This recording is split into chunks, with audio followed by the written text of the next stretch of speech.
I never thought I'd be the kind of person to find themselves in this situation. For years, I believed in loyalty, in commitment, in the idea that love, real love, could withstand anything. But the truth is, life doesn't always follow the rules we try so hard to live by. That evening, as I sat alone in my office, eyes red from crying and heart completely shattered, I felt more lost than I had in years. My marriage had been crumbling in silence for months, maybe even years. But it wasn't until that moment, when my intern placed a gentle hand on my shoulder, that I realized just how broken I really was. He wasn't supposed to see me like that. I had stayed late, thinking no one else was around, trying to hide the pain that had been building up inside me.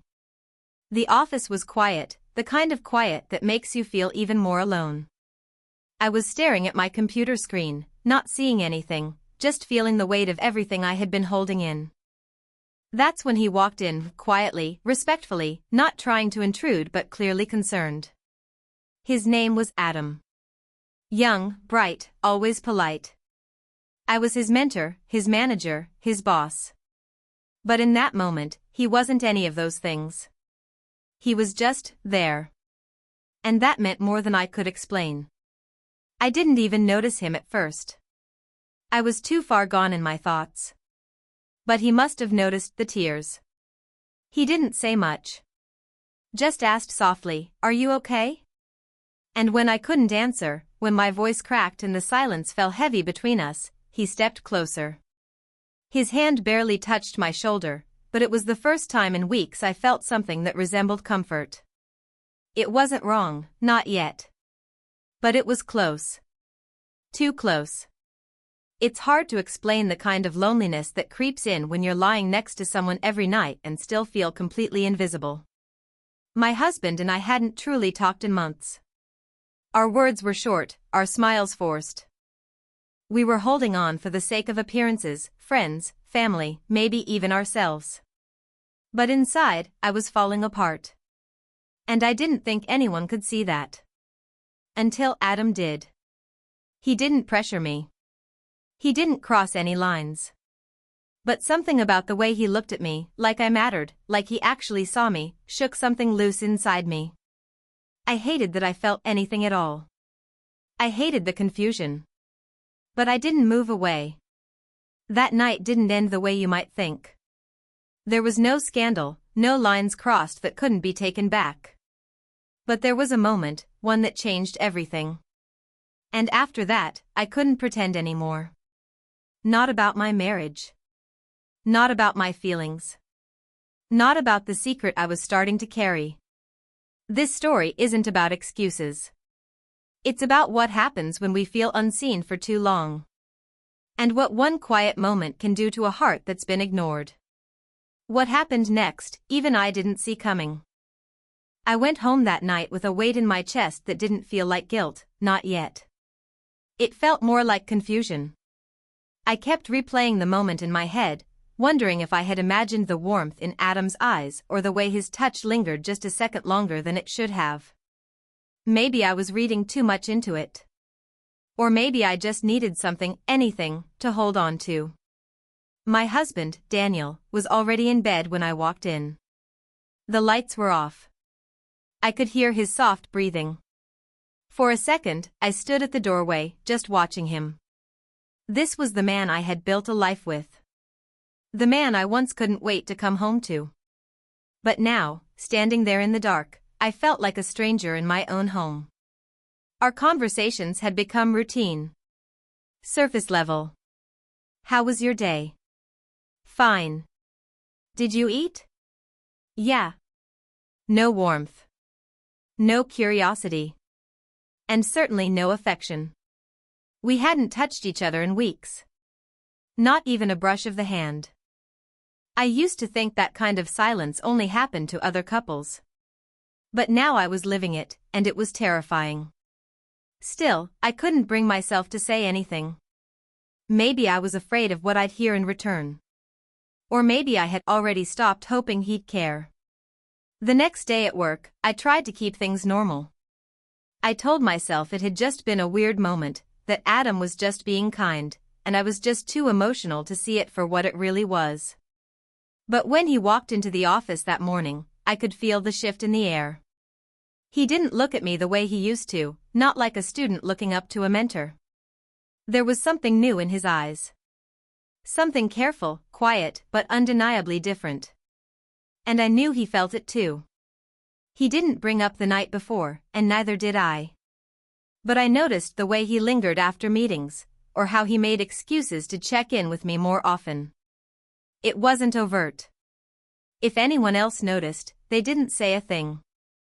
But for me, it was impossible to ignore. I started to wonder if he was feeling the same strange pull I was. And that scared me more than anything. I wasn't looking for a connection. I wasn't trying to cross a line. But the line was starting to blur all on its own. And I didn't know how to stop it. Over the next few weeks, things got harder to ignore. Adam and I kept our distance in public, but behind closed doors, our energy had changed. We hadn't done anything wrong, no rules were broken, but something was happening. Something emotional, unspoken, but real. I caught myself looking forward to our one-on-one meetings, even dressing a little differently on the days I knew we'd be working closely. It was subtle, maybe even innocent in my mind at first. But deep down, I knew I was crossing a line in ways I couldn't explain. Meanwhile, things at home continued to unravel. Daniel was becoming even more distant, buried in work or glued to his phone. One night, I asked him if he was okay. He barely looked up from the screen and mumbled, "Yeah, just tired." That's when it hit me, maybe I wasn't the only one drifting. Maybe he had already checked out, and I was just catching up. There were signs. Late nights, unexplained absences, random mood swings. But I didn't dare ask the questions I didn't want the answers to. Because if I opened that door, everything might fall apart. At work, Adam's behavior became harder to read. Sometimes he was warm and kind, like that night never left his mind either. Other times, he pulled back completely, professional, cold even. It was like he was wrestling with his own guilt, and I wasn't sure where I stood anymore. Part of me wanted to tell him to stop, to keep things strictly professional. But the truth was, I didn't want that. I wanted him to see me again. To notice when I was hurting. And somehow, that made me feel more ashamed than anything else. One afternoon, during a team lunch, a coworker casually asked me if Adam was single. It was an innocent question, but the way she smiled made something in my chest tighten. I forced a laugh and said I wasn't sure. But inside, jealousy flared up out of nowhere. Why did I care? I was married. I wasn't supposed to care. That night, I lay awake thinking about everything, the silence between Daniel and me, the confusion around Adam, the way my emotions were spinning out of control. I didn't know what I was doing anymore. I just knew that something had to give. I was standing in the middle of a storm I had never expected, and the wind was starting to pull me in a direction I wasn't sure I could resist. It all came to a head on a Friday evening that started out like any other. The office was quiet, most people had left early, and I stayed behind under the excuse of finishing up reports. But in reality, I just didn't want to go home. The silence there had started to feel heavier than the loneliness at work. I sat staring at the same email for 20 minutes when Adam knocked lightly on my door. He asked if I needed anything before he left. His voice was calm, but his eyes said something else. We both knew what was happening, and yet neither of us had the courage to name it. I told him to come in, not thinking about how it would look or what it meant. He walked in and closed the door behind him. I felt my pulse quicken, my heart pounding louder than the silence in the room. He sat down across from me, watching me for a second longer than he should have. I didn't speak. I didn't know what to say anymore. There were so many things we hadn't said, and they were all pressing in at once. I've been worried about you, he finally said, his voice lower than usual. You haven't seemed like yourself lately. I wanted to laugh at how obvious it all was now. Of course I wasn't myself. I was living in two lives at once, pretending to be fine while carrying the weight of everything I couldn't fix. My marriage, my emotions, this connection that was growing stronger every day but couldn't be named. I looked at Adam, and the words just spilled out. I don't know what I'm doing anymore, I said. My voice cracked. He didn't move closer. He didn't touch me. But the way he looked at me in that moment, it felt like a storm breaking open. I could feel everything shifting inside me. Something was about to happen. Whether we meant for it or not. At that exact moment, my phone buzzed. A message from Daniel popped up on the screen. We need to talk. I'm not coming home tonight. I froze. Adam saw the change in my face but didn't ask. He just waited, silent. My heart dropped. The ground beneath me felt like it was cracking open. And right then, I knew nothing was ever going to be the same again. The message sat on my screen like it was glowing. We need to talk. I'm not coming home tonight. 9 simple words that felt like a punch to the chest. My fingers trembled as I locked my phone without replying. Adam was still sitting across from me, watching me carefully. He didn't ask what the message was, but I could feel the question hanging in the air between us. I stood up suddenly, trying to steady myself, pretending I needed to stretch or grab something from the shelf. Anything to keep from breaking down. My mind raced. Was Daniel with someone else? Had he found out something? Or was this just the beginning of the end he'd been planning for a while? I didn't have answers. Only dread. Adam got up too, sensing the shift. Do you want to talk about it? He asked softly. I shook my head. No. I mean, yes. I don't know. He nodded, not pushing. He never did. And somehow, that made it worse. Because he was the one person who saw through me without trying, who didn't ask for more than I could give. And that made the weight of everything even heavier. Then came the twist I hadn't expected. As I walked over to grab my coat, still processing everything, my phone buzzed again. But this time, it wasn't Daniel. It was a number I didn't recognize. I almost ignored it, but something made me open the message. What I saw made my stomach turn. You think your secret's safe? Think again. I know what's going on between you and the intern. I froze, staring at the words, my heart pounding so hard I could hear it. I read the message again and again, but it didn't change. Someone knew.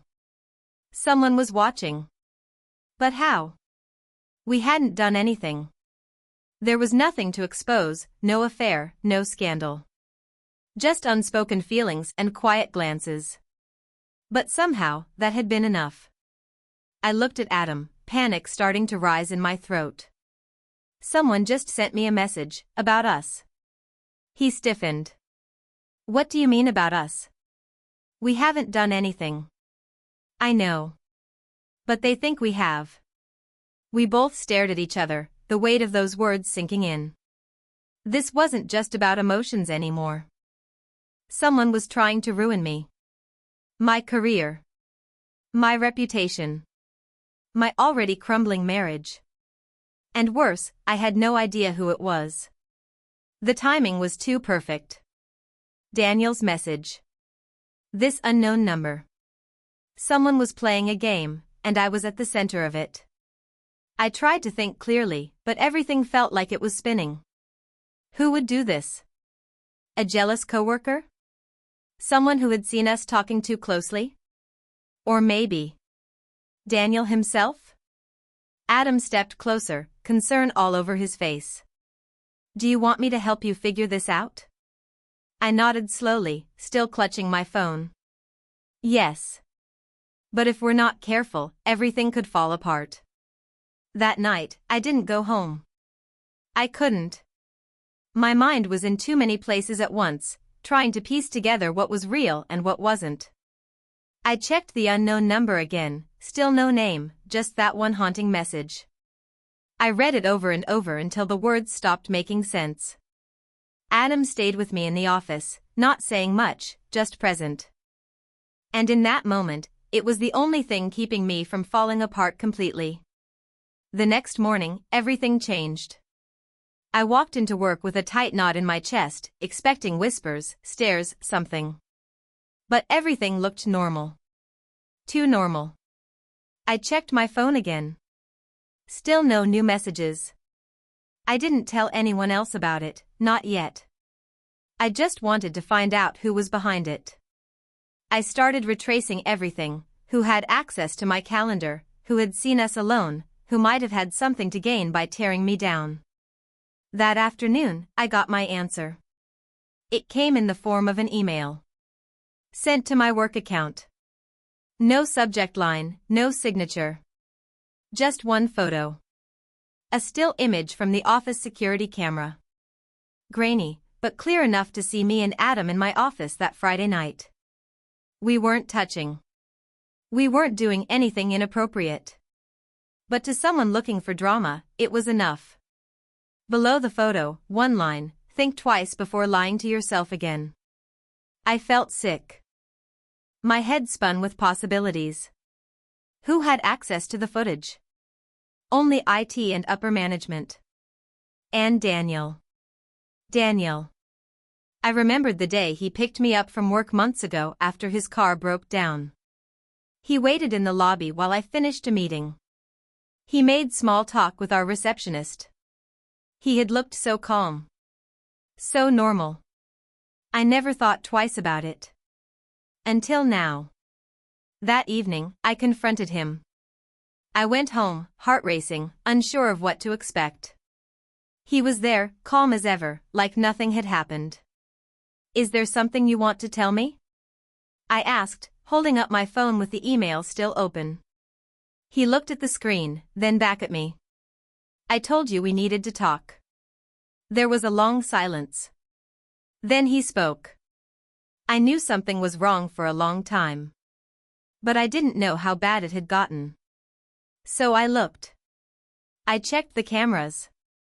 I wanted to see if I was just imagining it. I stared at him, anger and disbelief battling in my chest. You went behind my back. You spied on me. You were slipping away, he said quietly. And I needed to know why. I didn't know what hurt more, his betrayal, or the fact that he wasn't entirely wrong. But then came the twist I never expected. It wasn't me who sent the message, he added. I saw the footage, but I didn't share it. Someone else did. Who? I whispered. He hesitated. Your assistant. Claire. She's the one who flagged it. She's been watching you for months. And just like that, everything shattered again. I stared at Daniel, struggling to process what he'd just said. Claire? My assistant?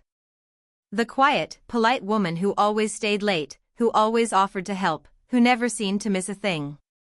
Suddenly, 100 little details came flooding back: her questions about my schedule, her habit of lingering around when Adam and I were in meetings, the way she once accidentally mentioned something I'd never told her.